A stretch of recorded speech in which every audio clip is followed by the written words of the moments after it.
And we are adjourned. All right. Good afternoon, everyone. Good afternoon. Good afternoon. Yes, thank you. Very good response. I would like to call the September 12 University Governance and Operations Committee meeting to order. Do we have a quorum? Yes, We have a quorum. Please note that only members of the committee can provide a second to a motion or vote on it. Live stream of the public meeting is available to the public on youtube.com at the ABOR Live link. Today, we will start with a discussion of NAU's general education curriculum and crosswalk. The committee will then invite each university to present their annual capital plans. Afterwards, the committee will discuss campus safety with each university. Finally, the committee will enter into executive session at approximately 2:15 and adjourn once that session is complete. Before moving on to our discussion items, we should approve the consent agenda. Items on the consent agenda include items 6 through 23. Does anyone have a conflict to declare on the items scheduled for consent? Seeing none, I move the committee forward to the board for approval items 6 through 23 listed on the consent agenda. Is there a second? Second. All in favor? Aye. Any opposed? Any abstentions?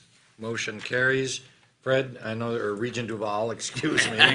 Thank you, I John. know that there's one item on the consent agenda that you just wanted to talk about for 2 minutes. Not even two, but thank you. One of the items is the Arizona Institute for Transportation, and I just want to compliment the presidents and the universities. This is a 3-university plus ADOT collaborative effort around engineering and planning for transportation, and all 3 universities have embedded an institute that are working together. All 3 have websites to support it, and the ADOT has given the effort $6 million. It is absolutely the prototype of the kind of public purpose that we are good at and getting better at, and I just wanted to call it out as a great example and express appreciation to Dean Hahn and others who have put that together. Thank you, Regent Duval. Item 1 will be a discussion regarding NAU's general education curriculum. I will invite Provost Pugliese from NAU to join us to provide an overview of the university's work to align courses with the refreshed general education framework. The stage is yours. Thank you. Thank you, Chair Goodyear and Regents. I'm really happy to be here today to share with you what's essentially an update about the process that NAU's been engaged in now for 3 years to implement a whole new general studies program. I want to start by thanking the board for your ongoing interest in general education. We agree with you that this is a critical aspect of what we do with baccalaureate education that prepares students for success in all the career opportunities that they take advantage of now and those that they'll be encountering in the future. With the benefit of your feedback and collaboration, we've refined our general studies program design, and following your approval of the framework in November of 22, our faculty and staff have been working very diligently on the development of courses and planning for the fall 2025, this coming another year from now, rollout of the program. We're very eager to offer this program to our incoming students next year. So this is on the slide here, just a quick overview of the requirements or the structure of the curriculum for our general studies program as is detailed in the materials that you have. The general studies program at NAU has 3 primary components: foundations in English, composition, and mathematics; knowledge areas in which students acquire a breadth of knowledge across disciplinary or subject domains as they develop essential skills in writing, speaking, teamwork, quantitative reasoning, and applications of combinations of those skills. We've also incorporated here American institutions as one of the focal knowledge areas to align strongly with your policy. Embedded in the knowledge areas are strands of learning around what we call inclusive perspectives that develop capacities for working in a pluralistic world through cultivation of understanding and respect for peoples with varied historical backgrounds and contemporary experiences. Integrated through general studies and our majors are universal skills, we call them that because we see them as so foundational, critical thinking, information literacy, and ethics. All NAU majors incorporate a junior level writing course that is really focused on advanced writing development and a capstone experience. The nature of those capstone experiences varies across our different majors. And I will add that, as given the conversation that we had this morning, that our general studies program, along with the work that we're doing within our majors with our 100% Career Ready initiative, is really oriented to strengthening that alignment between the preparation at the baccalaureate level at NAU for the career opportunities of the future. Another way to depict our program, I just want to share with you, is a visual that was created by a team of our students in our visual design lab in our School of Communication, led by Professor Patricia Murphy. This is their visual representation or presentation of our general studies program, and I'll just leave that up there for you to contemplate while I say a few more things. I wanted to remind you that going as far back as the turn of the century, Northern Arizona University has been a leader in the design of general education based on student learning outcomes, as opposed to based on menus of courses, which was the old-fashioned way of doing this stuff. We were recognized in 2009 by the Council for Higher Education Accreditation, which is the body that basically governs the regional accrediting entities in the country, with an award. It was called the Institutional Progress and Student Learning Outcomes Award for our work with learning outcome-based curriculum design and assessment. With that foundation, our faculty have been working on aligning courses with the learning outcomes linked to the requirements of our new general studies program. This effort has our faculty adapting courses or developing new courses designed around the learning outcomes for the different requirement designations incorporated in our program. University committees conduct a peer review process, that is a faculty-driven process, to evaluate syllabi for courses that are proposed to fulfill general studies requirements. The focus of this review is on the course learning outcomes, first and foremost, as well as assessments, with the objective of ensuring strong alignment of the courses with the general studies program learning outcomes. Along the way, faculty offer very valuable formative feedback about course design and pedagogy to strengthen student learning in courses and in the general studies program as a whole. Going forward, we will conduct periodic reviews of the portfolio of general studies courses to assess how well courses are supporting student progress to graduation and contributing to the learning outcomes of the program. Faculty, on an ongoing basis, use course-level assessments to inform their improvements and advancements of course design and pedagogy.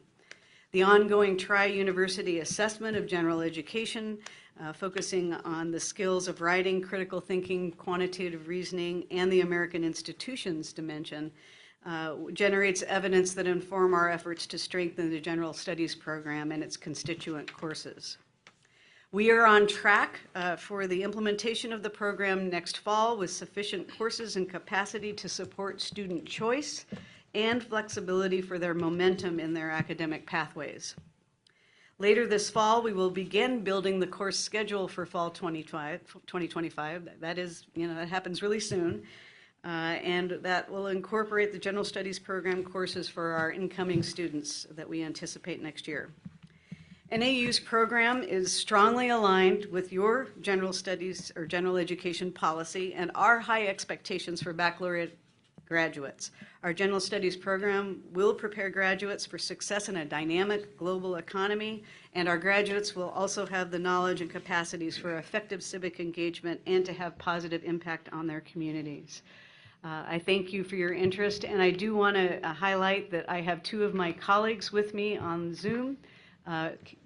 Associate Vice Provost Carrie Thompson. She is our Associate Vice Provost for Curriculum and Assessment in the lower square, I think it looks like, and Elaine Manoni, and she is the Director of our General Studies program. And I'm happy to take your questions. Thank you. So thank you for that presentation. One observation I just want to make is that the push for the general education standards was led by primarily three people: Regent Penley, Regent Robeson, Regent Manson. Two of the three are no longer with us. They're alive. But, Thank you. they're no longer on the board. Thank you. And yet, we are trying to be faithful to their memory and to the energy that they put into developing this. But given that you are the last remaining of the three amigos, Regent Penley, would you like to start this discussion? Sure, Chair Goodyear. I feel a bit like the aging aunt or uncle who said, none of my friends are alive anymore. But just a comment, Provost Pugliese, and then a couple of questions. This policy, which is the board's policy at this point, was developed, I believe, in a very collaborative way with three provosts who worked very closely with the individuals that you mentioned on the board. And so I think because it has worked, it's because it's been collaborative. Now, none of the three provosts sitting before me were a part of that discussion. And that speaks to, I guess, gradually our disappearing along the way. But I do have questions about a few of the courses, recognizing that you can't tell much by a title. Right.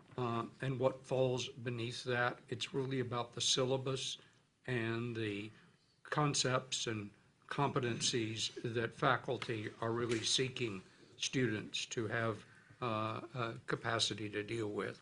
But on page 12, one of the courses is American Environmental Business. And while I think it sounds like a great course, it has issues of management, supply chain management, finance, a whole set of issues in it, and that's on page 12 of 25. I asked myself, is this really American institutions? The second one on that page, a topic that appears very timely and appropriate and is really considerate of a whole lot of challenging and difficult history is the 232 Anthro course on museums and American Indian collecting and displaying and repatriating indigenous cultures. Considerably important course, very timely to the issues that museums are addressing and that indigenous peoples are concerned about. How do those two fit in American institutions? Well, both of those courses are courses that address, in a sense, contemporary issues with an important emphasis on the larger historical context in which, for example, that we navigate the issue of material culture in the relationship between the United States government and sovereign tribal nations with regard to indigenous peoples in the United States. And similarly, in the case of environmental business, that's an area where one couldn't understand very well about the conduct of business in the broader, domain of environmental services or regulation and that sort of thing without understanding something about the fundamental processes through which legislation is created. And that ties, of course, into fundamentally the Constitution and how that plays out in the conduct of governance in the United States. I need to add that there's some artifact here, I guess I would say, in the way that we have defined, and we presented this to you when we presented our framework, the learning outcomes that courses align with for that particular category in our curriculum, the American Institutions category. So just a couple that I'll mention as examples. One of the ways in which a course could align is that it addresses an understanding or produces an understanding of how the history of the United States continues to shape the present. Another might be an understanding of the United States Constitution and major American constitutional debates and development. An understanding of landmark Supreme Court cases and their effects on law and society. We've just had a thing about the Chevron decision, for example, which plays out in very significant ways in the area of of environmental regulation. And so these topics are kind of windows to exploring dimensions of that larger area of learning that a student could encounter in the context of American institutions, would be the way that I would answer that. Thank you, Provost Pugliese. I mean, I recognize, as I said at the beginning, that titles don't tell you Yeah. a lot about what the content is or the concepts or competencies. But like the other two that I'm going to raise, I hope that the university and you and your administration will be vigilant about assuring that the fundamentals of American institutions that we brought into this policy statement are indeed addressed very directly, when in fact these are rich courses that are valuable. No question about the value of either of I those, understand. nor about the other two that I'm going to raise. The other two are on page 19, ACM 310, Marketing and Management of Arts and Cultural Enterprises, a course that we often see, sometimes in business schools, sometimes in arts programs. And then Anthropology 255, Murder, Mayhem, and Madness, the Development of Forensic Science in Cultural and Historical Context. Again, could you speak to how these fit? I mean, one appears to be a business course. The other appears to be a science course. They're both labeled arts and humanities. Could you speak to the inclusion of those in that area? Yes, I didn't know that the second one is interesting. Anyway, I'll Oh, I thought it was interesting. I wish we have a professor, Dr. Sharon Moses, in our anthropology department that does a lot of really interesting work. She's our forensic anthropologist, but I'll come back to that. But And just again, say- I don't question the Yeah. topic. It's a great topic. Once again, that is also a situation where there's a set of optional alignments, if you will, between the learning outcomes of the course and the learning outcomes for the requirement category in the program. And in the case of the Arts and Cultural Management course, one of the foundational sort of aspects of that course, or central aspects of that course, is understanding how different audiences engage with the arts.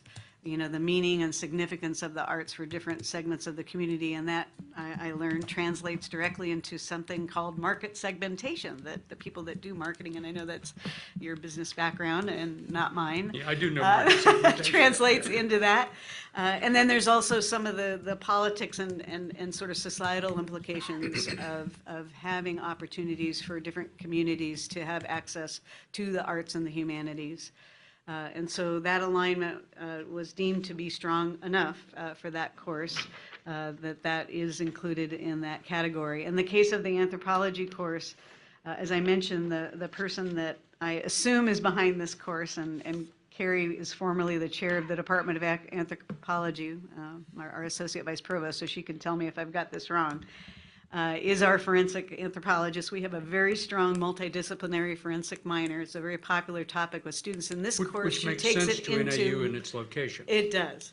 She takes it into literature and film and things that relate to how we tell stories about murder, mayhem, and so forth, and ties it also to the science of forensics. So it's a good example of the interdisciplinary connections that we would hope that many of our courses in our general studies program would make.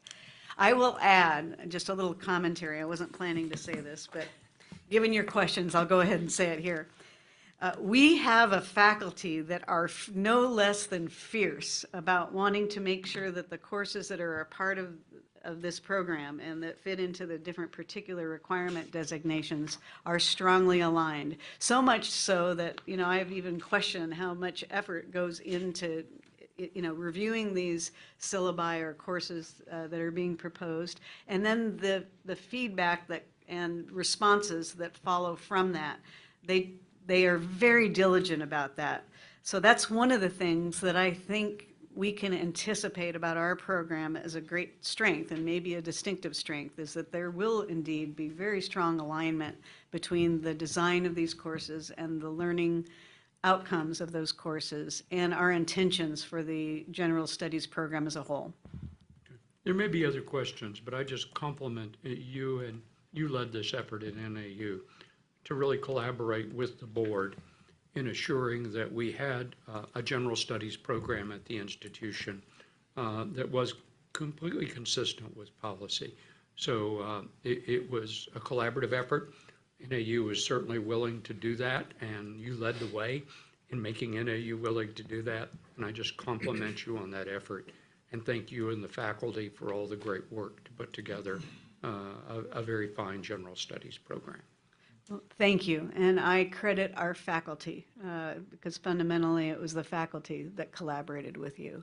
We were just, as a leader, we're just a facilitator of that collaboration. And the leaders that had a more direct role in some of the work that ensued from that, including Emily Manoni and Carrie Thompson on our Zoom screen. So thanks to them as well. Thank you. Are there other, yes, Regent Fisher. Thank you, Chair, and thank you for being here, Provost. It's good to see you. Good to see you. I have two questions. The first being, how does this new general studies model differ from what is already required? And then two being, how are we making sure that this is abundantly clear to students so that they are on track to graduate with these new requirements? Okay. It does carry forward some, you might recognize some legacy elements, I guess, of the current program that we call liberal studies. And some of the, as I mentioned, the idea that there's a combination of breadth of knowledge, areas of learning, along with some essential skills, those are elements that were in place in the previous program. Prior to that, prior to the general studies with the legacy program, we also had what we call diversity requirements. And those have been modified and incorporated in a more integral way through our inclusive perspectives requirements. The other question is that we are going to have to, because you ask a very important question really about how we're going to ensure that students can continue to progress to graduation while we're making this transition. There's several aspects of that, but the bottom line is that we still have to sustain two different programs at the same time. We are also, and have also already made some policy changes that relate to transfer and the ability of students that are transferring in, particularly those from community colleges or places outside of Arizona, for example, that they'll have some optionality about what program to align with for a period of time so that we can ensure that they'll have maximum momentum, I guess you could say, to graduation. So there'll be, the new first times, a cohort of students that start with us in fall will be guiding in a different way into their undergraduate career than those students that will be continuing to complete the liberal studies program. The other thing that we continue to have that is something that I think is a strength of our program design, current and past, is the junior level writing course and the capstone. And further than that, we are integrating ethics now going forward in the general studies program as parts of our majors. And that sustains a strong articulation between the general studies program and the majors. One of the things that we try to avoid is having students and maybe some of us indeed thinking about general studies and the major as two wholly separate things. And sometimes that can lead to the diminishment of the value of general studies as something that you got to get out of the way and check off the box and move on to the real stuff, which is our major. We're trying to emphasize the importance of the skills that transcend those different domains of learning that an undergraduate student pursues on the way to a baccalaureate degree, and how those add up to their preparation to achieve their goals in their careers and lives after they leave NAU. Thank you. Regent Zaragoza. Thank you, Chair Goodyear. Provost, thanks again for coming in. It's good to see you. Good to see you. I'm curious, so my experience at Arizona State has been that generally capstone is for certain majors, whether they be in the design school, the engineering school, so on and so forth. I'm happy that it is being extended to all majors at NAU, but I'm also a bit curious, call it a lack of imagination or whatever you want. How is it going to look? How is capstone going to look like for more humanities-oriented majors, where perhaps things are much more open to interpretation and subjective? How will it be determined that they have fulfilled the so-called real-world requirement of their capstone course? Good question. Our capstone, as I mentioned, our capstone experiences across the numerous programs that we have are are quite variable. Right. In some areas, they are capstone clinical or professional experiences. For teacher education, for instance, it's a student teaching placement. For some of our health professions programs, it's a clinical rotation. In the sciences or social sciences, it might be a capstone that involves a research project, a collective project for a group. The design on the slide, the visual design that you saw there, wasn't a product of a capstone experience per se, I don't think, but that's another example in visual communication, where what happens there is that the faculty member that leads that capstone experience basically works in the community to identify a client, and the students as a group, basically work for an entire semester, developing a visual identity system for a client. And that might include things that are web presence and other collateral, logos, and some of the communication elements that go with all of those. In the humanities or arts, say in the fine arts, it's likely to be a portfolio of art and a show. In music, it's a performance. It's a culminating performance of a complex piece or some other kind of performance, like conducting, if that's something that a student is specializing in. So they're all over the map, and they're designed by the faculty in those areas, and the parameters of it is that they're supposed to bring together all the competencies and the knowledge-based learning outcomes that a student has developed within the major, and bring in learning from the general studies program into that capstone experience so that it's synthetic and involves some real application or practice, is sort of the general parameters of the capstones. I see. Thank you. Are there other questions of Provost Pugliese? If not, thank you for your presentation and your Thank you. time. Thank you also to the faculty at NAU for helping put this in place. This is a discussion item and does not require board action. Thank you for your time. Thank you, Regent Goodyear.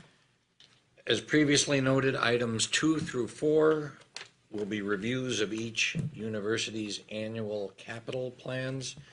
Here to present are each of our university's CFOs. We'll invite each to come up and share their plans, beginning with Arizona State University. I'll invite Dr. Morgan Olson to present item 2 for ASU. Dr. Olson, welcome, and please proceed.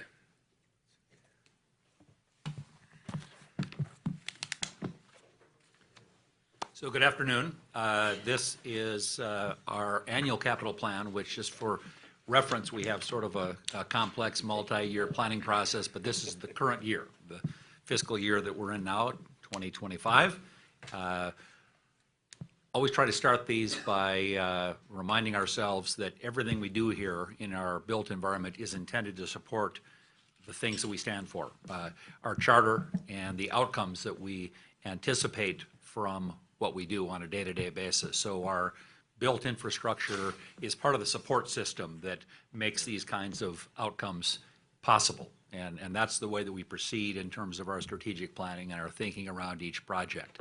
We do have 4 projects on the annual capital plan this year, totaling about $110.2 million.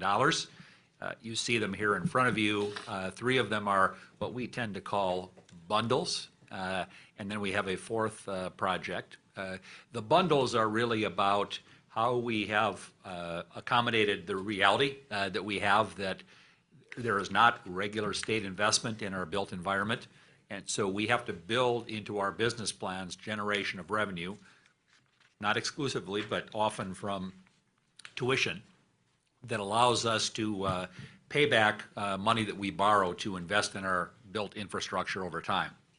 And so typically we do that through system revenue bonds that we pay back over 20 years on bundles like you see here, and on more expensive, larger projects would typically be done over a time period as long as 30 years. So this $110.2 million worth of capital investment will all be financed with system revenue bonds. We will pay back that money over time. We always try to take a look at, well, how does that fit into our ability to accomplish all the goals that we have, whether they're operating goals or they are capital investment goals. The investments that you see here are going to have a modest impact on the debt ratio. That you have a bunch of materials on this in your book that I won't bother to go over, but we project that the maximum annual debt service will be increased by about 0.18%. By these projects. Right now, other than speed projects, our current debt ratio maximum annual is about 4.8%. If you include the speed projects, a little bit more at 5%. So then a little bit more about each of the... Just to remind the board, the cap is 8. Far from the- That is the legal, the statutory cap. I think we would probably, have other considerations before legal compliance if we edge toward that cap, but we're able to maintain our levels and a consistent level of capital investment without having to flirt with that limit. So the first bundle relates to a lot of different infrastructure stuff. Not particularly exciting, but absolutely necessary. Nobody thinks about mechanical rooms like this until they don't work. And then when, air conditioning doesn't work or a building doesn't have power, guess what? It gets pretty important. Tim Smith, our Vice President for Facilities Development Management, sitting there, just wave your hand, Tim.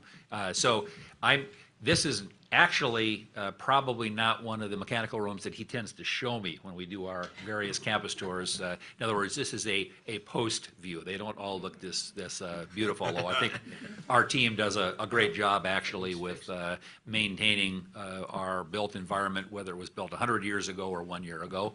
So these projects would do the types of things that you see here. Some of them are legal compliance, some are necessary for performance. And over about the next 18 months, we would anticipate that we would invest about $45 million in a whole range of projects across all 4 of our campuses. The second bundle is really about our learning environment. So it's classrooms and all the things that need to go in them, and increasingly, to some extent, it's about virtual learning. We can learn almost any place these days with mobile devices as long as we have internet access, et cetera. And so we're making those types of investments as well, based on average per square foot cost and the $25 million that we're proposing here. We think we can renovate about 39,000 square feet of classrooms and other learning spaces, and you see the types of things that we tend to invest in. So when we're done, it looks like new. And given that we have a lot of our classrooms that were built in the 60s or the 70s, some of them really can use some attention, and so we try to make sure that we can do that renewal. We hit summer really, really hard, and tend to have a lot of our bigger projects over the summer so that they're ready for the fall semester and the crush of new students that we tend to have each year. So the third bundle has to do with both our research infrastructure and also teaching laboratories. And we have a lot of laboratories on campus that need some attention. Again, this is more of an after type of a picture. But we think that based on the $30 million that we're proposing here, that we'll be able to address about 24,000 gross square feet of wet and dry research labs, infrastructure, teaching labs. One of the things that's always a challenge with these projects is there's a tremendous amount of infrastructure that's behind walls and above ceilings. And that's expensive, but needs to be renewed on a regular basis. As technology and science change, we have to keep up with that. And so not only age, but also technological obsolescence is a big issue there. So those are the 3 bundles. Then we also have some infrastructure investments that we need to make on our Polytechnic campus that will enable us to do the types of things that you've heard Nancy Gonzalez and others talk about in terms of wanting to scale the enrollment on our West Valley and Polytechnic campuses. As we do that, we need to make some enabling investments to make sure that we have that supportive learning and research environment that we expect. So we're going to be adding some utility lines. That's the blue that you see there right now. As we speak, we're in the middle of expanding the utility plant on this campus immediately north of ISTB 12. I know some of you have been out to that site. ISTB 12, we have the capacity for that, but we're also planning to expand our student union. You see those two red squares there.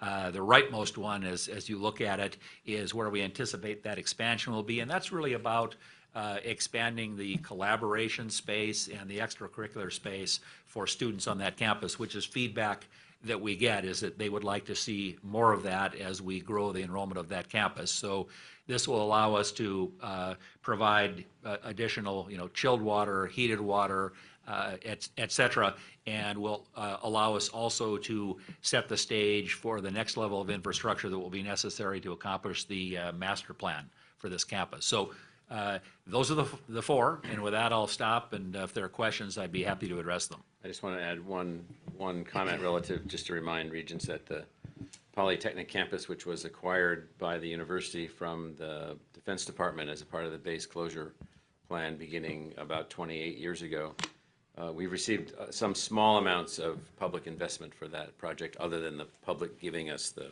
site, which is immensely valuable. But we're down to this particular modality where all of the historic 100-year model for the funding of infrastructure at the universities is gone. It doesn't exist. The formulas still are in place legally, haven't been funded in decades, or haven't been funded in total even longer than that probably. And so what we're trying to figure out is how do we build a new campus, in this case the Polytechnic campus, for 15 or 20,000 students on campus with us by generating enough revenue in everything else that we're doing to facilitate our ability to borrow, pay back, keep it moving, make things happen. And so this is the manifestation of that model in its operation. Thank you, President Crow. Are there questions from any of the board members for Dr. Olson about ASU's plan? Wow. Thank you for your time. Well done. This is an action item, so I move that the committee forward to the full board for approval ASU's annual capital plan, including a waiver of ABOR policy requiring ACP projects to appear in a previous capital improvement plan, as described in the executive summary. Is there a second? Second. All in favor? Aye. Aye. Any opposed? Any abstentions? Motion carries. This will be forwarded to the full board for approval. Next is a review of Northern Arizona University's annual capital plan. Bjorn Flugstad will present this item for NAU. Welcome, Bjorn. Thank you, Chair Goodyear, members of the board. NAU is pleased to present its ACP annual capital plan. Included in the ACP is one project. It's a third-party project, and it is to begin discussions with a third-party housing partner to create a housing complex down on our South Campus to house upper division students in all likelihood, because of the strong demand for those students who want to live on campus in Flagstaff. The terms would be determined here with those discussions, and a further future board item would be brought forward, hopefully in the spring, with what those terms would be. I can say that this is very consistent with the campus master plan that was presented to the board last fall, where we did identify the need for over 1,000 beds on campus. This particular building was identified just on the southern part of campus on a parking lot just south of the Sky Dome. So that is the specific project. As part of the ACP, we also have items related to debt capacity as well as bond ratings. Our debt capacity remains well within the 8% statutory limit at 4.4%, 5.8 with including speed, but that is not per statutes. So 4.4% versus the 8. So well within that range. We have identified and would just note that not necessarily within the ACP, but within the CIP, a number of projects that are on the horizon to deal with deferred maintenance. And that really reflects some of the specific requests that we have put forward related to the fiscal year 26 state budget request. So let me stop there and see if there's questions. Regent Penley? Just a comment, Bjorn. You're absolutely right. It's consistent with the master plan. I like the location very much. That's a very attractive area with the pine trees there and the other student housing. It also addresses the issues that we've sometimes seen in the past about stresses and strains between the local community and students. That's a heavily student area. It's relatively distant from a lot of housing areas immediately surrounding the university. So it strikes me as, from a location point of view, highly desirable and should be very attractive to students. Thank you, Regent Penley. And that is one of the key feedback items when we did our listening sessions throughout the planning process for our campus master plan, to have more on-campus housing, and this will certainly address that. Thank you, Chair. Do you know off the top of your head how many beds this new housing complex would add? Good question. We would be defining what that would look like. During our campus master plan process, the estimate was roughly in the 500 neighborhood, 500 bed neighborhood. But again, as we go through the next several months, we would determine what that actually would look like. Thank you. Regent Duvall? One more, thanks. Can you describe what you anticipate to be sort of the risk portfolio? Are we guaranteeing any occupancy? How much are we offloading risk on the private sector, and how much are we absorbing? So, good question. Regent Duvall, we would be going through those. We've had a number of projects already with ACC, and what the risk to fill those beds really, lies with ACC in terms of collecting the revenue for those. So. Yet to be determined, but I would say per our previous agreements, really the risk to have full occupancy really would go towards ACC and not the university. There's no guarantee of any occupancy? Correct. Okay. Great. Are there other questions? Thank you, Bjorn. Well done. This is an action item. I move that the committee forward to the full board for approval NAU's annual capital plan as described in the executive summary. Is there a second? Second. All in favor? Aye. Aye. Any opposed? Any abstentions? The motion will be forwarded to the full board. Next is a review of the University of Arizona's annual capital plan. John Arnold with the University of Arizona will present this. John, welcome. Mr. Chairman, thank you.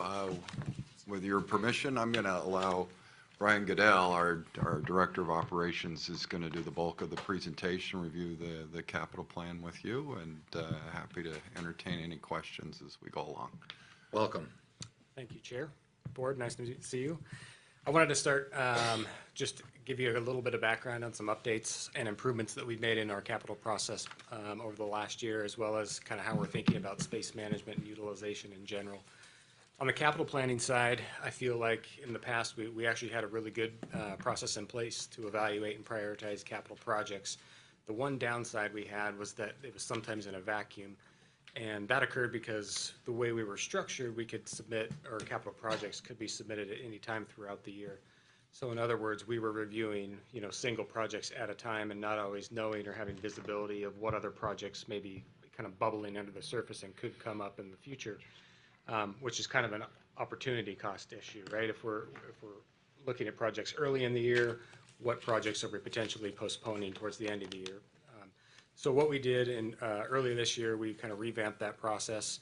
In April, we sent out a request to all department unit leaders and asked them to provide us with information relative to what their prioritized capital needs and proposed projects were going to be over the next 3 fiscal years. So broken down by year, and then also broken down into 2 categories, projects between $1 and $10 million, and then 10 and above. And with that information, we could really sit down with all the information, per fiscal year in FY25 as an example, really evaluate and dig into the university's priorities, mission, return on investment, and most importantly, allocation of resources. So that's been a really big improvement in our capital process planning side. On the space planning, we recently engaged a firm by the name of Sasaki, which is a planning and design firm. I know they've done a space utilization study for NAU as well. Just in the early stages of that, probably will be complete later this year or early next year. But we know we have challenges with the way we're managing and utilizing our space on campus, and we can do a better job to maximize that utilization and our resources. So coming out of that, we'll have some plans moving forward. We'll have new policies to put in place, and overall just help us manage our space more efficiently and use the resources that we've got on campus better. Obviously, it'll help with our capital planning process and also reduce square footage that we're currently leasing off campus, thereby saving us some money. If you don't have any questions, I will dive into the ACP. Okay. This year's ACP, we have 3 new projects and 3 projects that are being resubmitted. The first new project on the list is our Center for Advanced Molecular and Immunological Therapy building, or CAMI. It's a 205,000 square foot building. Total cost is $290 million. It will be a mix of wet lab research space that could accommodate, upon full build out, up to 40 PIs, dry lab space, clinical space, and again, on full build out, we intend to have a good manufacturing process, or GMP lab, included within the building, as well as a vivarium. Currently in the design development phase, we plan to break construction on CAMI. This is on our Phoenix Biosciences core campus, I apologize, in November. We plan to finance $75 million using system revenue bonds. And the rest of the funding, the $215 million plus or minus, would be coming from a large state grant, county grant, as well as additional bond funding and donors. Any questions before I move on to the next? Next on the list is $35 million in miscellaneous deferred maintenance projects that will touch a number of buildings on our campus, approximately 3.5 million square feet. It will address everything from life safety, mechanical, electrical, plumbing, ADA compliance, and regulatory compliance. Again, we plan to issue or finance $35 million in system revenue bonds for the project. And the work on this would begin later this month, if approved by the board. The final new submittal we have is the Micro Nano Fabrication Center renovation, which we are requesting a waiver for, as it did not appear on last year's CIP. This project is going to facilitate expanded R&D and workforce development in support of the semiconductor industry. It is a $25 million project in our electrical engineering building on campus, and is entirely funded through the Arizona Commerce Authority grant. I should have mentioned our deferred maintenance request was also requesting a waiver, as well, as it was not included on the CIP last year. This one we're currently in a design phase. Given the speed at which the ACA would like us to move, we are intending to start construction on September 27th if we receive board approval on the 26th. Moving on to resubmitted projects. The first on the list is our Arizona State Museum renovation, largely a deferred maintenance project that will address life safety issues, mechanical, electrical, plumbing, structural, and civil upgrades. This is a requirement that we maintain the building to meet our obligations, state requirements, to receive and house state artifacts that we receive. Throughout the design process, we kind of revealed some new information and additional scope that we should be including in the original project, as opposed to coming back later under a second project, which is why we've increased the budget from the previously approved $30 million up to $50 million. We have our Mining, Mineral, and Natural Resources Museum in Phoenix. For that project, we received a $12 million appropriation from the state. We took a little bit more time on this one as we started digging into the design review process. Again, new information uncovered, and the project is going to go not well beyond, but beyond the $12 million that we received from the state. So we've really been trying to figure out how to maximize that appropriation from the state as we've been going forward, which is why we've taken a little bit longer and we're putting it back on the ACP this year. The final resubmitted project is our Shantz building remodel, which is a complete overhaul and retransformation of the building. It's about 87,000 square feet. It's a $100 million project. Originally, when it was approved last year, was $65 million. And again, we've included additional scope just to do the project correctly. And again, additional scope was kind of unveiled as we were in the design process. This one, we probably commence September, October of next year. And I will pause for questions.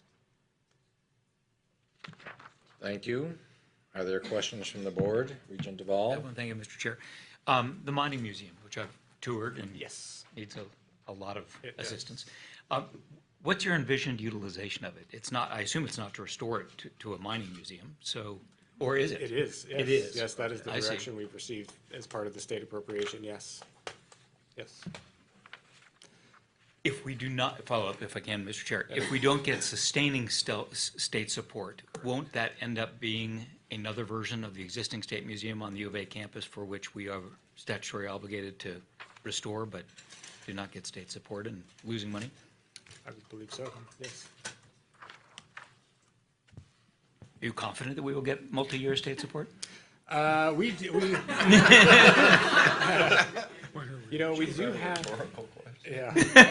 Yeah, okay. We do, and this is maybe more appropriate for Elliot and his team who oversee the actual operation of the museums. But I do believe we get some funding through the license plate programs. I don't know that it's sufficient enough to carry it, or for how long, I don't, but I do know we get some minor funding.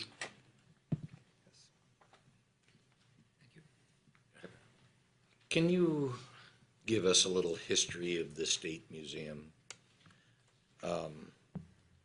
Why is U of A running a museum that in theory serves the entire state and really is unrelated to university purposes?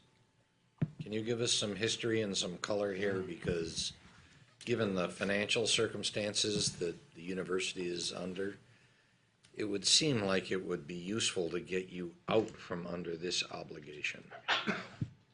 Thank you, Mr. Chair. The honest answer is not at this time, but we'll do some research around that to see if we can better understand how that obligation came to the Board of Regents and then ultimately down to the University of Arizona. A few years ago, about 8-9 years ago, the legislature granted fee authority to the Board of Regents for the State Museum. We have to go through a pretty robust fee-making process to exercise that. Went through that process about 8 years ago. We'll be coming to you probably next year to refresh those fees. But as part of that process, we looked at state museums in our surrounding states, and most other states receive significant support from the state legislatures, and they're an independent entity. That's the State Museum. So it is an odd structure. I'm not sure why it ended up with the board. We'll go back and see if we can research that. How expensive is it? So our annual operating costs are about $2.7 million per year. And then for the university, they get another close to $2 million in fees to operate the museum. That includes entrance fees, and then we charge entities that bring in artifacts. So anyone that's developing property in the state, if they run into an artifact during construction, we have to go in, take the artifact, and then we store it, inventory it. There's federal laws around the storage and curation of historical artifacts in the United States that are pretty robust. And that's the major cost of operating the museum. So that this museum is the operating museum. We also have storage facilities where we have to store all of the artifacts, then they have to be continually inventoried. We're looking at how to do that more efficiently. Right now, they're stored in an on-campus building. Looking at alternatives to that. Assuming this is like other museums, it is in need of an upgrade? Well, the State Museum has noted, we have this $50 million project. It is not going to resolve all of the issues that are at the State Museum. I think we're likely to add another $5 million to this fairly soon.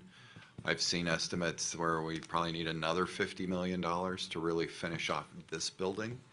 The storage facilities are also expensive. Remind me, Ryan, it's $30 million proposal approximately to build a storage facility that would be off-site to handle just all of the artifacts that we hold.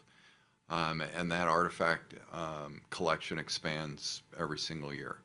There is, in the scheme the legislature has, in the financing scheme the legislature's proposed, again, the board has significant fee authority around the curation of these artifacts that we would pass on to developers, most of which are utilities.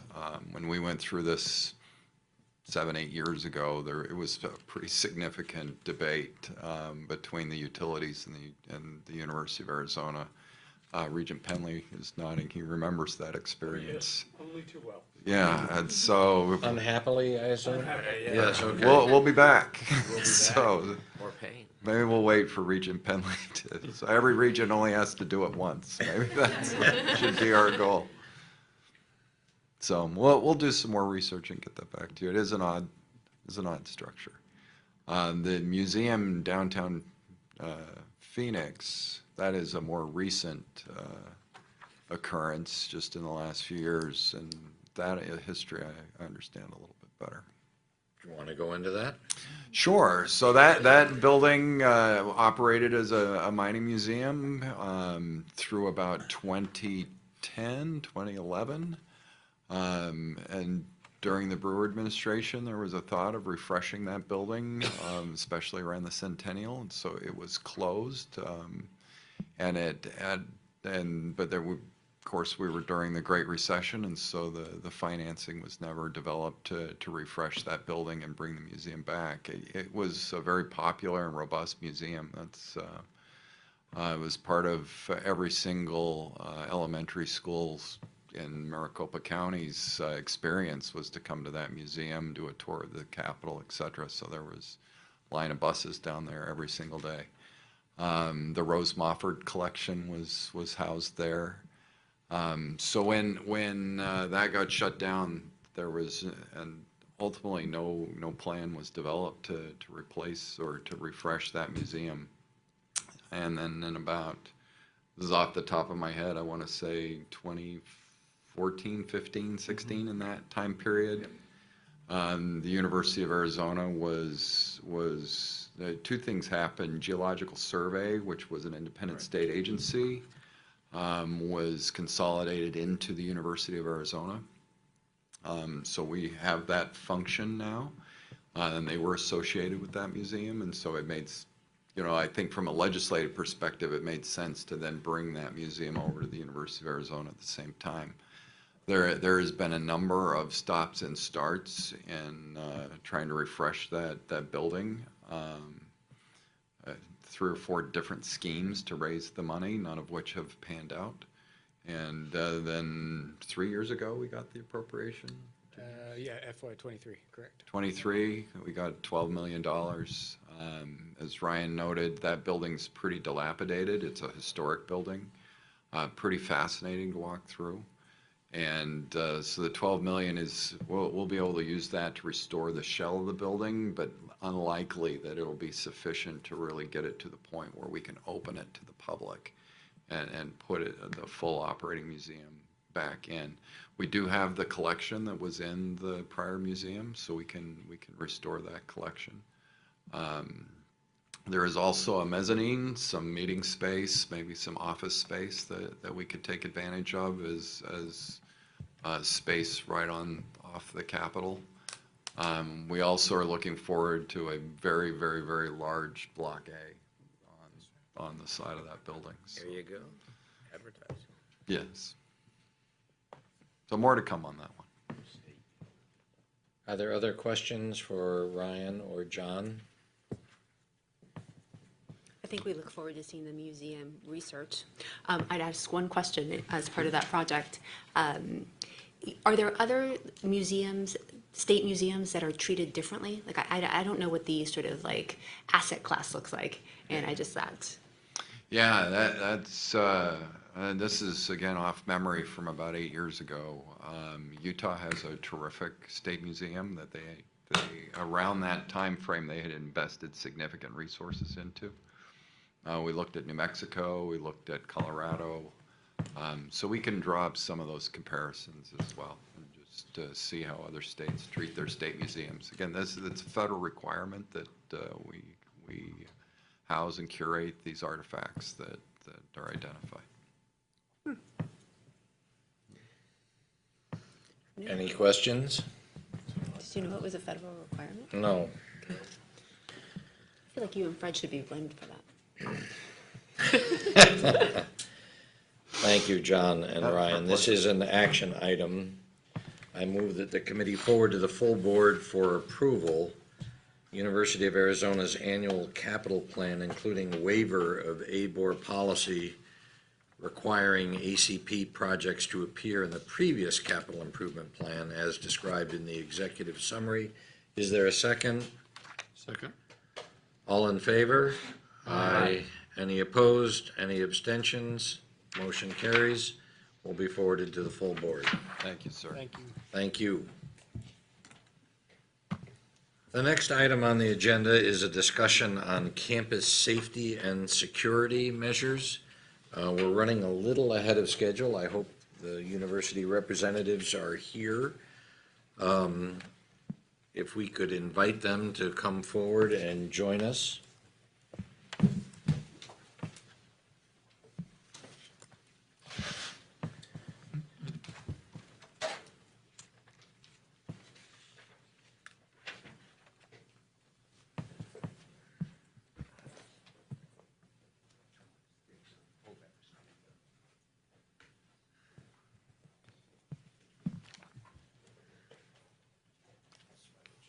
Swipe it.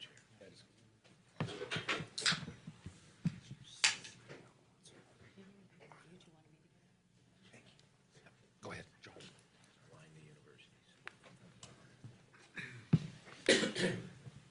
Thank you and welcome. It is a large and growing concern for both students and their families regarding safety and security on campus. And so we thought this would be a good time to hear from university representatives and give us an update on what you're thinking. And I'd actually like to turn this over to Brad Kendricks, who has helped organize this and help lead the discussion. Brad? Thank you, Chair. So just as the Chair was just saying, we know that campus safety and student welfare is a top concern for both families and students at the beginning of a new semester and a new year, and the public writ large.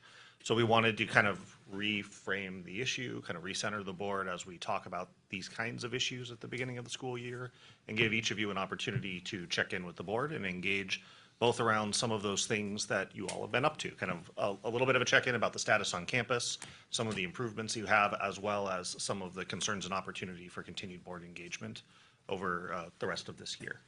So for no logical reason, well, I guess I'll make a logical reason, we would like each of you to talk, so I figure we'll go with the oldest institution first.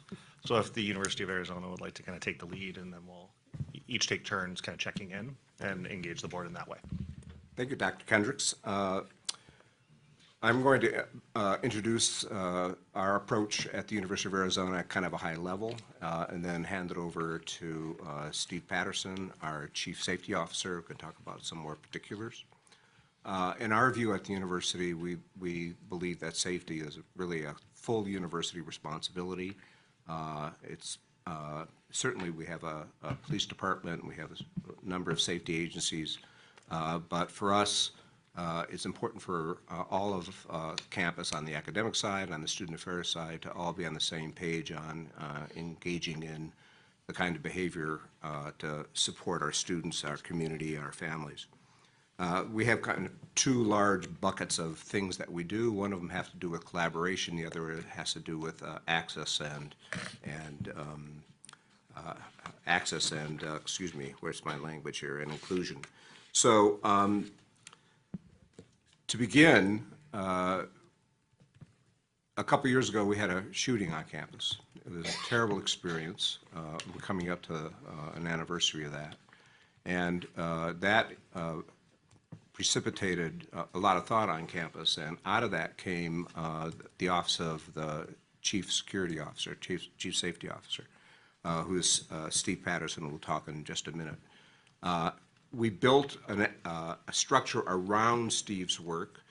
We have built up a safety commission that includes a broad coalition of members of our community, including Mrs. Meissner, the wife of the professor who was killed. They advise on a lot of broad matters that deal with safety, and Steve can talk about some of the particulars of that. We've also created, we always had, but we've really added more resources and care into our threat assessment management team, and we hired a forensic psychologist, Jessie Semin, who is really fabulous in this regard. And she responds to any specific kind of threats, but more importantly, she's built an education program that we use across campus for all of our various communities to bring awareness to safety issues and to make sure that as people get exposed to any kind of threat, that they feel safe in bringing those to us. And we have immediate response on all of those reports that are brought to the TAMP team. We have a lot of particular things that we do to make people feel safe and be safe. And I want to hand this over to Steve, who can give some of the examples of some of the really positive and interesting things that we've been doing. Thank you. Thanks for having me today. I'm going to highlight a couple more things that Provost Marks mentioned. When the Office of Public Safety was started about 18 months ago, I came on first as a consultant shortly after October 5th.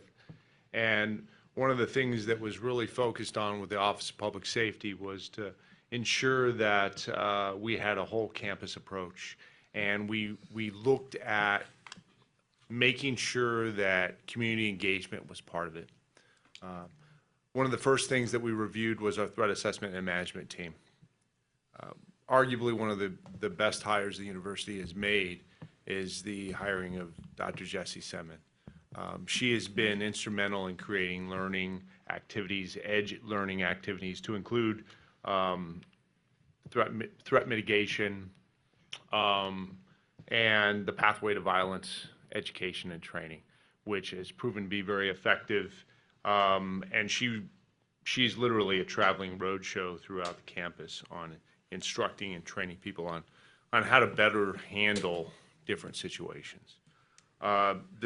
As Provost Marks mentioned, the Safety Commission, which was established shortly after I got there, has a wide swath. We have 2 grad students. We have the ASUA student body president also. We have a couple of faculty members, a couple of staff, 3 staff members, and 3 members of the community, 2 alumni, and starting in August, having Kathleen Meissner also participate in the commission. What that really does is allows open engagement. We talk about the things that we're looking to do, and they give sometimes some too honest feedback on some of the things that we're doing and what we need to do. Couple of really other things I wanted to touch on. UAPD recently established their community academy, bringing faculty and staff together to learn more about what University of Arizona Police Department does. Really helps build a community approach to policing. They understand a little bit more about who UAPD is, and UAPD understands a little bit more about the community. We did the first class last spring. Second class actually started last night, and I was there at the start of it last night. And another innovative approach that UAPD is taking is the Blue Envelope Program, which Chief Olson with UAPD is a FBI National Academy graduate. He actually borrowed it from, and I'm going to mess this up, Connecticut State University or Connecticut State University, where what that is it's training law enforcement on how to handle situations in which you have people on the autism spectrum.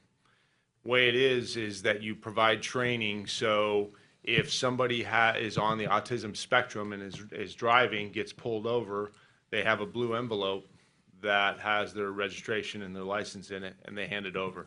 Immediately, the officers are now aware that there's certain mannerisms and activities that maybe as a trained officer you would think it would be concerning, but in fact, if somebody's on the autism spectrum, it's not necessarily turn the lights, not have the flashing lights would be one example of that. So I could go on for probably an hour talking more about a lot of the activities that we've done over the last 18 months, but in lieu of time, I don't know if we go to the next or we open the question. If we could, I'd like to give ASU an opportunity to make some comments. I know you, and then So Brad, I just have a point of information. I've been studying this since you made the statement. So University of Arizona and Arizona State Teachers College at Tempe were founded and voted by the territory. Both on April 12th, March 12th, 1885, by the 13th legislature of the territory. I think the vote for the Territorial Teachers College was before the vote for the university. I'm trying to determine the order of enactment. They were founded on the same day. Who's the older twin? Is that? Yes, exactly. I just remember this from my early reading from 20 years ago. Right. Chair, I hate to interrupt. Being a new executive director, is I knew when Brad said that we would get a comment from President Crow that they were established roughly at the same time period. Well, right now I'm into the actual transcripts. With permission, Morgan and others, I think have an important name. Thank you, Mr. Chair. I would like to stick by I was not around for the final. I will certainly defer to President Crow's judgment there. Yeah. So I'll just make a few comments here, one of which is that we believe that helping protect community safety around Arizona State University and its many physical locations is a team effort. And so we have some of our team members here, in addition to Joanne Vogel, our Vice President for Student Affairs, who will help me a little bit here in a minute. Just want to ask a couple of other team members to raise their hands. Police Chief John Thompson is in the crowd, Vice President for University Business Services Rudy Bellavia, and Mike Anderson, who is our Assistant Vice President for Enterprise Risk and Resilience. We have sort of a three-pillar approach to this. You know, part of it is involving, as has been mentioned earlier, our police department, critically important, you know, in terms of helping maintain safety. We also really believe in leveraging various tools and technology. Rudy Bellavia has been very much a leader for us. I'll say a little bit more about that in a minute. And then finally, the team piece. And it truly does take a village, and we have a variety of teams that we bring together, and I'll try to give you a sense for that in the time that we have here. The police department is about 158 total employees, of which there are 95 certified officers. We have the 4 campuses.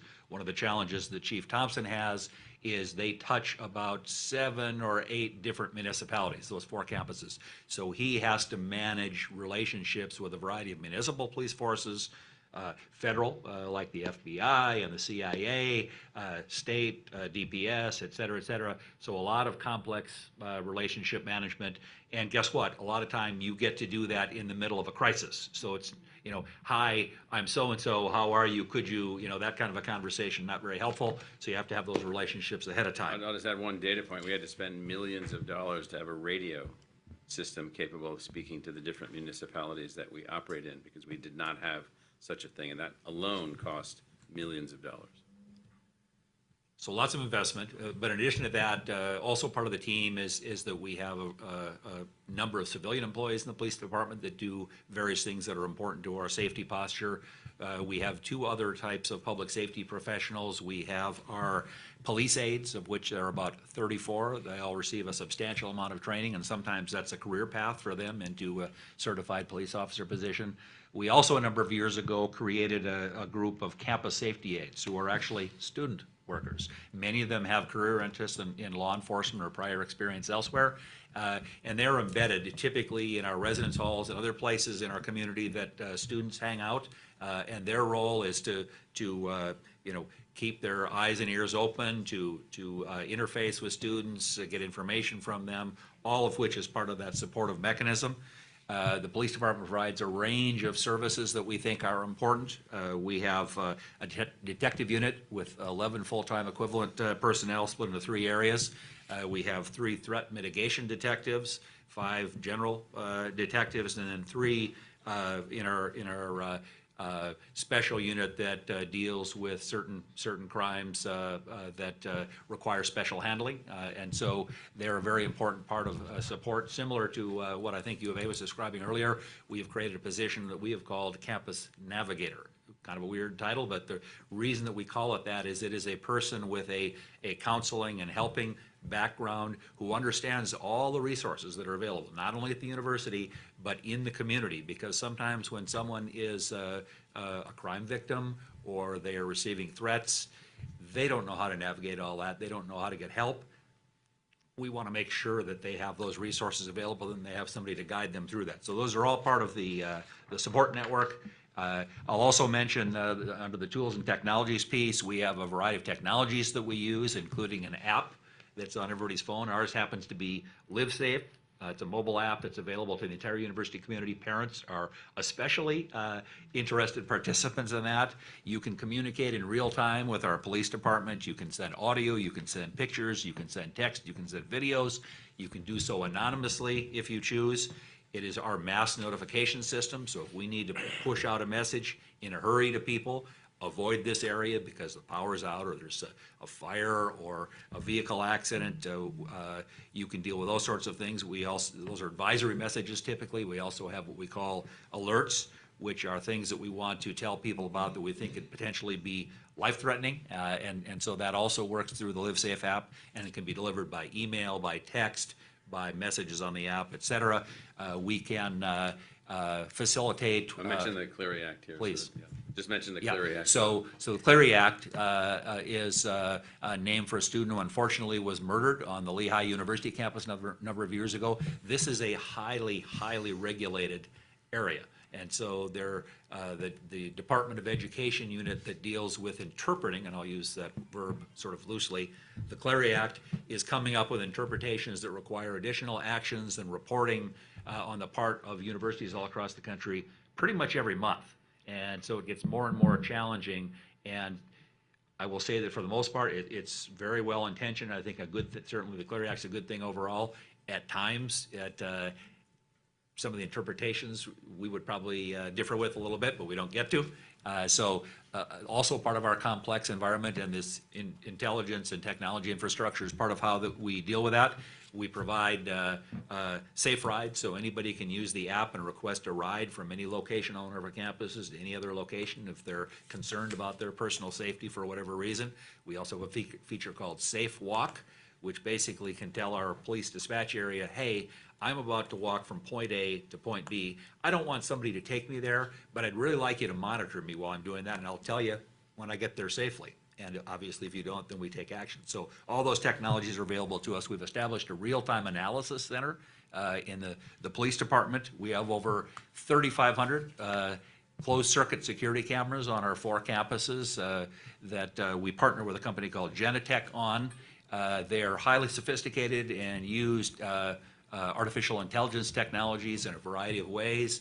We have They capture things like employees of organizations that beat up our faculty members on campus, and then lie about it. We have 1,000 of those cameras that run through a new product called Fusus that we have partnered with a Valley company on. Very, very powerful. I was initially a little skeptical because it cost a lot of money, and I'm skeptical of anything that costs a lot of money. But it's been fantastic. It will allow us to do things. If somebody tells us, hey, I just had my backpack stolen by somebody wearing a gray sweatshirt, a blue ball cap, and shorts, and he was headed from location X in this direction, we can actually enter that information into the system, and they will find all the people, the cameras, that fit that description. They will track them from camera to camera, and I don't know, John, how many crimes we've been able to solve since we installed that system, but it's quite impressive. Probably around Not one in particular that we wanted to solve, but the rock thrower. So, we're working on that one. So we also use license plate recognition, and that allows us, to read license plates on vehicles. There are a lot of, crimes, burglaries, thefts, et cetera, that occur in parking lots or in parking structures. We can link into all of the similar technologies across the entire state. So my advice to you, if you're going to commit a crime, don't do it in your vehicle with a license plate on it, because chances are they will find you. We also, of course, are extensive users of body-worn cameras, and all of those are networked into these systems as well. We can do live video on the site of an incident as we need to. So all of these things are ways that we help kind of, increase the safety of our environment. We do a lot of social media monitoring, several offices across the university for threats, et cetera, as part of our intelligence gathering. And then the final piece around teams. So we have a variety of teams that kind of break down, at least in my head, into two areas. There are function-based teams and there are campus safety-based teams. The function-based teams, the audit committee this spring heard a full briefing on our emergency preparedness working group, so I won't bother to go over that, but it exists. We have an incident response team that is within the police department, is intended to deal with specific law enforcement issues that are underway at a given time. We have an incident management team, which is part of the emergency management structure, and there's a whole methodology around how that works. And under incident management, that's a cross-functional team of departments, and they work across the enterprise. It's facilitated by Mike Anderson's folks in emergency management, and it'll manage a wide range of events, not just safety of criminal events, potential criminal events, electrical outages, storms, et cetera. A couple of weeks ago, simultaneously, we had a hurricane in Bermuda, where we have our Bermuda Institute of Ocean Sciences, and an earthquake in downtown Los Angeles, right at the same time. So it's like, that was fantastic. But having these tools is really helpful. We also have, under Joanne's leadership, and I'll let her talk about it more in a minute, a situational engagement team that is run by Student Affairs, but also brings in people as necessary to handle student event-focused issues. And then we have our campus safety-based teams, which include a behavioral response team, BRT, that's focused on employee-related events. And then similarly, kind of the partner for student-related events is the High Concerns Monitoring Group. And both of those then feed into the threat assessment management team. So anytime we think that there is a threat of violence to the community that starts in either one of these other groups, it gets escalated into TAMPed, as we refer to it, and allows us to deploy resources as quickly as possible across campus, share information, et cetera. So that's kind of the structure that we use. And Joanne, I'd invite you to say a few words about how we support our students. I'll be brief. I think important to add that one of the things for us that's really important is that people know where to go to surface a safety and security concern. I know that the obvious place might be to the police department, and yet we also know that people are questioning, is this something that's really significant enough to report, or maybe I don't yet feel comfortable or confident enough to do so. And so we've made it very clear that our deans of students offices at each of our locations is a good place to start. That's another place to seek assistance. Our student advocates, our student advocacy and assistants can help weigh that out and decide what we are moving to these teams that you discussed. We also know the role of families. So as students are entering the community and their family members, as we're being very sure to educate them through orientation, through family newsletters, is what to do with a safety or security concern, because we know they're part of that larger network of individuals who will bring that to us. You mentioned the situation engagement team. That exists as one of the ways that we stand up a response to free expression events or visitors, and also balancing that community safety is trained individuals who are going to go out and be responsive and not necessarily look and be or act necessarily like police unless that's needed. So you can hear certainly the amount of time and attention that goes into communicating, providing clarity, providing resource, and allowing people to know where to go when they see something that doesn't seem quite right, and that they're moving that forward to us. And if I could just add one thing to that I think is really important in terms of philosophy. So particularly when we're working with our students on one of our campuses, our desire is that the first contact is always through the Dean of Students' office, unless there is an actual criminal event. But the linkage between the police department and the Dean of Students' office is very tight, very close, and they work very well together, and we always try to, start with communication with our students. I'll just add one additional point in contextualization for the Regents, and that is all of that you just heard about is not related to instruction, and it has to be built into our pricing structure. So we have to provide a safe environment for the instruction to occur. We have to provide an environment in which a person's rights can be protected and their privileges can be protected. And so when people talk about tuition, they're always narrowing it down to this smallest thing, like the classroom experience for my child or the classroom experience in the book and the text, and that isn't what we're operating. We're operating this massive scaled institution in which we have to worry about all of this also. And so there are few places with, how many sworn officers again? 95. And then how many police aides? 40. How many detectives? 11. 18. Well, I mean, no, it's 11. And the appropriate salary compensation model for sworn officers is only going up because they're so important and so valuable and should be compensated more. So this is so when we talk about tuition, it's not just about what a professor makes or what an instructor makes. It's the entirety of everything to provide the environment in which the instruction can occur. And I'm still almost down to which one was founded by Jack. I'll send you my research. Yeah. Oh no, I'm looking at the actual document. So, thank you for that, ASU. Thanks, Brad. Members of the board, just one quick comment before turning it over to our Chief of Police, who's joining via Zoom, Chief Frischauer. What you're going to hear is really reflective of a lot of collaboration, not internally, but externally with the community.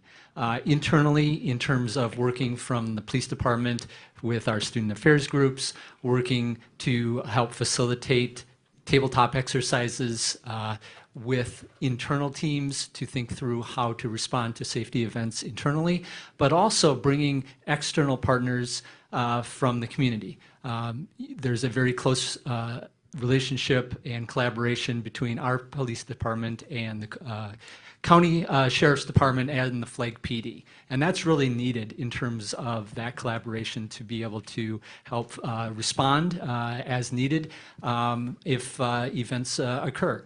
So I'm just going to turn it over here to Chief Frischauer and have her give a presentation for NAU.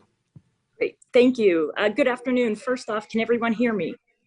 Yes. Yes. Okay, great. I think some of the things I'll talk about, you've already heard from the others. Collaboration obviously is one of our top priorities in how we operate at NAU Police Department. But for also a little background on NAU Police Department, like our sister institution police departments, we are accredited agencies. We are CALIA accredited since 1995. And then we also received a secondary ALEAP accreditation earlier this year in 2024. I mentioned accreditation because I feel it's very important that it holds us to a higher standard when we're looking at how we operate at police departments and what we offer to our community and what standards we maintain with our policies and procedures at campus. So I do want to highlight that being an accredited agency is something we're proud of, and I think it helps guide us to be the best that we can for our students and for our community. In terms of the local partnerships, as was already mentioned, we are in a different geographical area with a different level of resources, and that level of resources is very specific to NAU as a university, as well as our community of Flagstaff. We work very closely with our Flagstaff Police Department and Coconino County Sheriff's Office, to the point that we are embedded in multi-jurisdictional task force. These include our officer-involved shooting team, our rapid response team. We do a combined citizens academy that just started last week as well.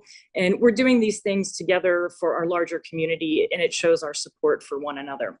Also on that, it's also sharing resources when it comes to financial and capital resources as well. We share a radio system with the Flagstaff Police Department. Very important collaboration because it allows us to have interoperable communications when we're dealing with events that are occurring at the same time. That has existed for quite a while. We also share a records management system with both the Flagstaff Police Department and the Coconino County Sheriff's Office. The benefit that provides is we know that there's no walls around campus that prevent others from coming on campus or people leaving campus. So when it comes to investigations or maybe someone has experienced mental health, we're able to look into that system and we can see what the other agencies have dealt with for any individual as well, which provides a bigger picture when we're talking about threat assessment and how we want to address people in the larger community that might need some assistance. At NAU Police Department, the Director of Clery Compliance and the Director of Emergency Management also report through the Police Department. So like those areas were mentioned, the Clery Act requires training and for us to maintain certain statistics and to provide information to our public so that they can be safe and they can be aware and make decisions that are the best for them. Our emergency manager, he runs it's called EMAG, Emergency Management Advisory Group. It's an interdisciplinary team on campus that gets together monthly in different formats to work on our emergency preparedness, and that's mitigation, response, and everything in that realm. We've had tabletops on a regular basis. Our current emergency manager for the past 3 years has brought in FEMA representatives from the federal government to help run these workshops and these tabletops so that we have kind of that higher level interaction with federal partners as well. Also at NAU for safety, we also have the NAU Safe app that we use for emergency messaging. We have blue phones on campus that are used for emergency communications as well. In terms of what we've been doing and some of the things we've been doing most recently, we talked about the radio sharing with Flagstaff Police Department. Last year, we were able to upgrade to the next gen 911 emergency communication system. Flagstaff Police Department was moving towards that, and we were able to supplement our communication center so that we could keep that interoperability. So that is all providing the new technology for the foundation of emergency communications so that we can remain on the same page with our partners. Internally, the threat assessment management team as well at NAU, obviously over the past almost 2 years now, it definitely has gotten a lot of attention and conscious effort on how to make it better. We have become more regular in how we meet. We've become more regular on who the participants are. So we've definitely refocused and brought that forward in the past 2 years.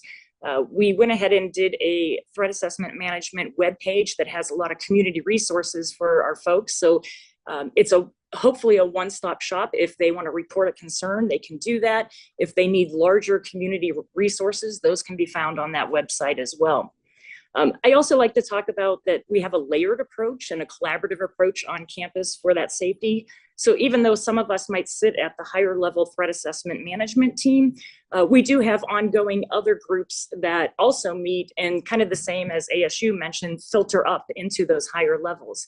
So there are weekly meetings that some of our police will attend with student affairs as well as counselors and campus living and other partners. And that is the student behavioral intervention team. So they can handle things on their weekly level, but when things come to the attention, you have more people with eyes on that can elevate situations that need to be elevated. We've also revamped our other safety committees on campus. We currently have a university stewardship and safety committee that really this past year was redefined. There had been multiple dispersed groups on campus addressing different components of safety. And this new system was built to have a central group that can have a larger focus on all areas of safety. And we are working on how that group will report up the chain so that any issues or concerns don't get missed for all the good work that these smaller groups have been doing. Trying to think of what else. I have lots of notes here and a lot of it's probably the same that you just heard. One of our other recent enhancements, you heard about the license plate readers, and I will echo ASU's success.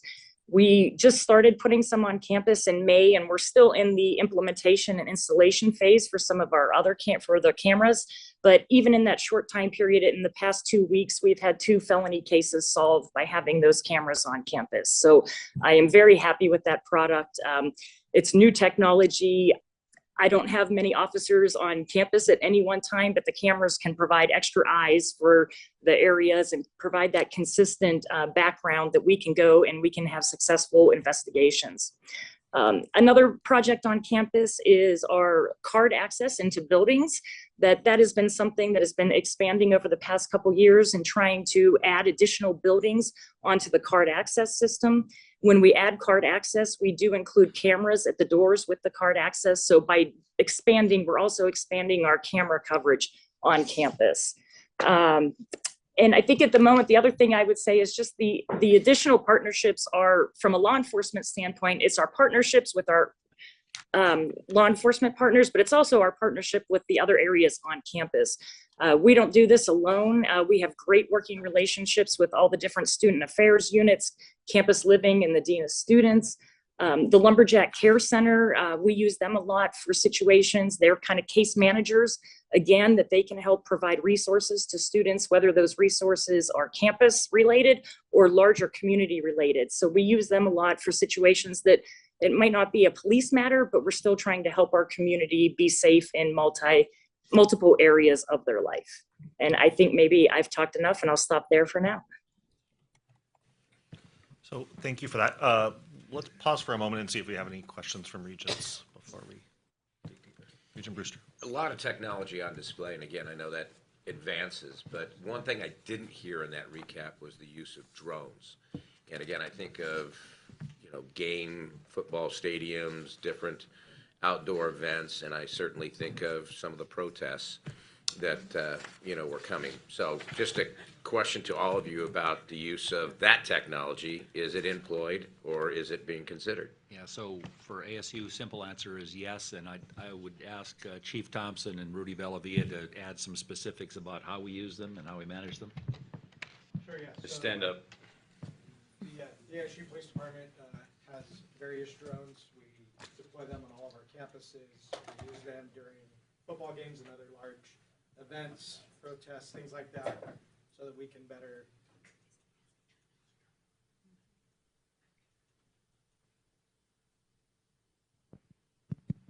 All right, yes, so we deploy them on all 4 campuses. We use them during large events and protests and things like that, just so we have better visual contact with the groups and can see them in areas where we might otherwise not have other cameras. And talk about facial recognition relative to the drone. So we don't have facial recognition on any of our products, but we do have the object recognition. So items of color, so green shirt, blue backpack, things like that, we can run that through our AI.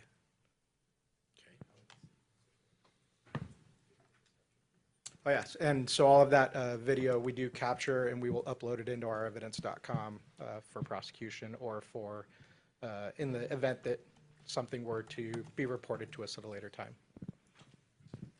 For University of Arizona, we partner with Tucson Police Department, and they're using their drone for large venue type events, football games, if there's a significant event going on campus.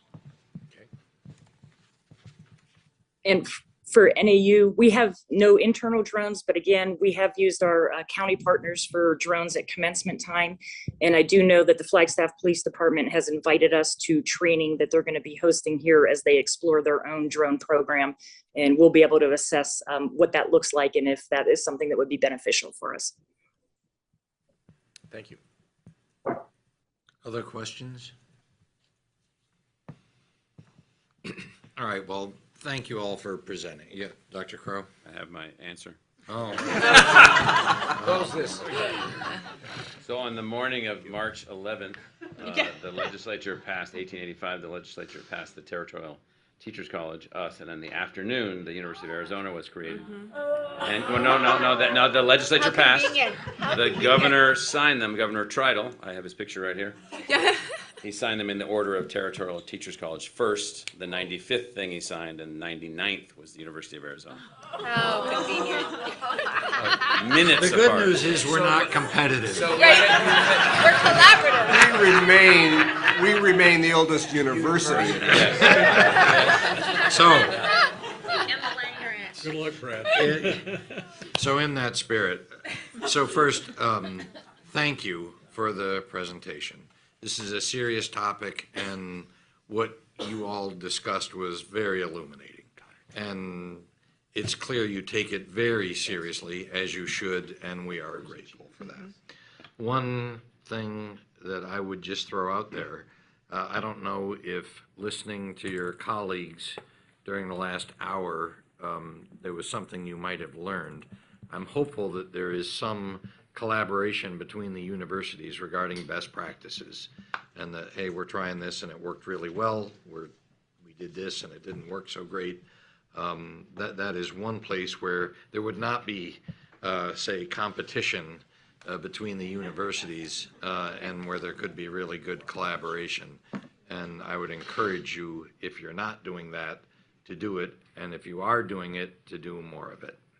Regent Goodyear, if I may add, I can speak for Chief Olson.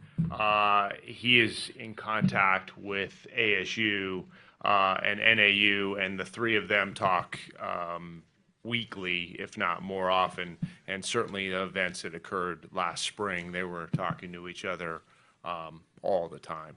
So I commend all the work the other universities are doing, and we certainly work together on this topic.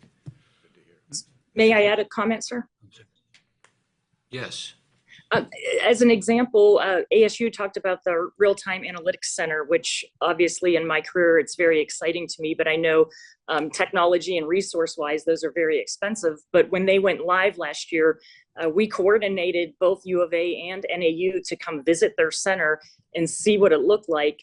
And basically, I knew I couldn't go from 0 to 100. So my question to them was, where do I start? And that's where they recommended that the license plate readers was the first level, the biggest bang for your buck, which then led to me implementing them this year. So I just thought that might be a nice example to show of how we have worked together in the past on some of these things. Regent Duvall? Yeah, thanks, Mr. Chair. In following up on your great point, I can't think of a better instance of where we hope collaboration will occur than the one-year anniversary, October 7th, of what may be a revisitation of campus settlements and other protests. And obviously, we are very committed to free speech, but we're also very committed to campus safety. Are you coordinating in a fashion that we can feel comfortable that there is a consistent protocol and plan as to how we protect those two objectives? So, Mr. Chairman, Regent Duvall, I would say that, yeah, just as Steve mentioned, we're talking about that specifically quite a lot, and we're sharing ideas and information among the institutions. And I can assure you that at ASU, we're all over that. But one of the things that's clear is that there is a significant degree of national, if not international, organization around that particular set of protest events. And so there's also a lot of national intelligence that's available, and we are avid consumers of all of that. In our emergency preparedness group meetings, we spend a lot of time doing tabletop exercises, role-playing, trying to anticipate what might happen, all with the goal of trying to ensure the safety of the university community. We absolutely believe in freedom of speech, and we want to support that as long as it's consistent with safety and compliance with applicable laws and university rules. I'll just add that we meet I meet on a regular basis with senior officers of the FBI, occasional officers of the CIA and other places relative to all kinds of threats and threat trends and threat objectives, including espionage threats and technology hacking threats and all the other things of which universities are prime targets.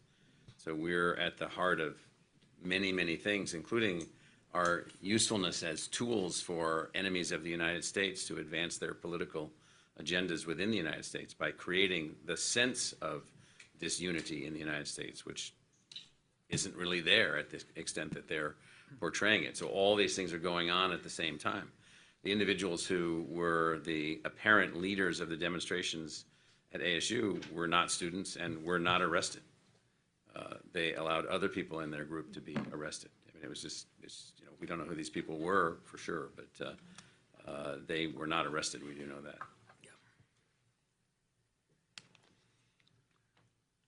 Regent Penley? Thank you, Chair Goodyear.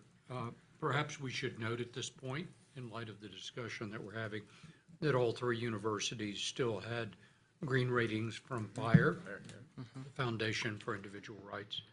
And a report that was published specifically called out ASU for the way it had handled the situation last year. So I think that's just a reminder that in the face of the good planning that you all are doing, we can still protect free speech rights at the same time we address the safety and security of students, faculty, and staff, and others who are on our campuses. And the only state where all the public universities received such a rating. Exactly. And it has been the only state for quite some time that's received green fire ratings over and over.